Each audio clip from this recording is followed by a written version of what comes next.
পাহাড় এবং সমতলে অবিরাম ভারী বৃষ্টির জেরে ফুঁসছে তিস্তা। নমস্কার, বলো কলকাতা টিভি থেকে আমি চন্দ্রানী। তিস্তার জল ঢুকে প্লাবিত মালবাজার মহকুমার টটগাঁও গ্রাম। তিস্তা নদী ধীরে ধীরে গ্রাস করছে এই গ্রামকে। বৃষ্টি যত বাড়ছে, আতঙ্কে রাতের ঘুম উঠছে বাসিন্দাদের। স্থানীয়দের কথায় তিস্তার জল ঢুকে ওই এলাকায় প্রায় 50-এর অধিক বাড়ি জলমগ্ন হয়ে গেছে। তিস্তার হরপাবানে নদী তীরবর্তী বেশ কয়েকটি বাড়ি ক্ষতিগ্রস্ত হয়েছে। কোথাও রাস্তা ডুবেছে, আবার কোথাও কৃষি জমি দেখে বোঝার উপায় নেই। গ্রামে ঢোকার রাস্তা থেকে শুরু করে সমস্ত কিছুই জলমগ্ন।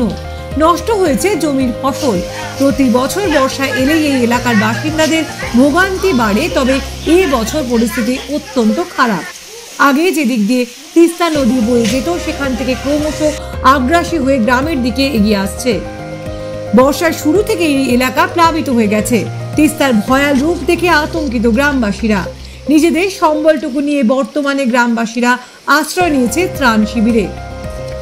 গ্রাম পঞ্চায়েতের তরফে টটগাঁও প্রাথমিক বিদ্যালয়ে ত্রাণ শিবিরের ব্যবস্থা করা হয়েছে।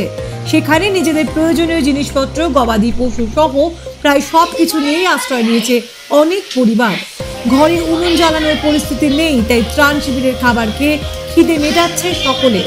গ্রামবাসীদের অভিযোগ, বহুবার প্রশাসনকে জানানো সত্ত্বেও এই এলাকায় বাঁধ নির্মাণ করেনি। বাঁধ থাকতে আজ এই পরিস্থিতি হতো না।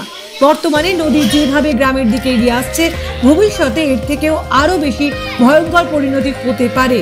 সমগ্র গ্রামটাই চলে যেতে পারে তিস্তা নদীতে, এমনটাই আশঙ্কা করছেন গ্রামবাসীরা। সেজন্য সকলে চাইছে এই এলাকায় বাঁধ নির্মাণ করুক প্রশাসন।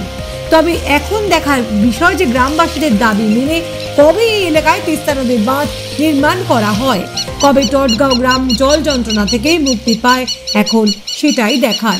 সানি রায়, জলপাইগুড়ি।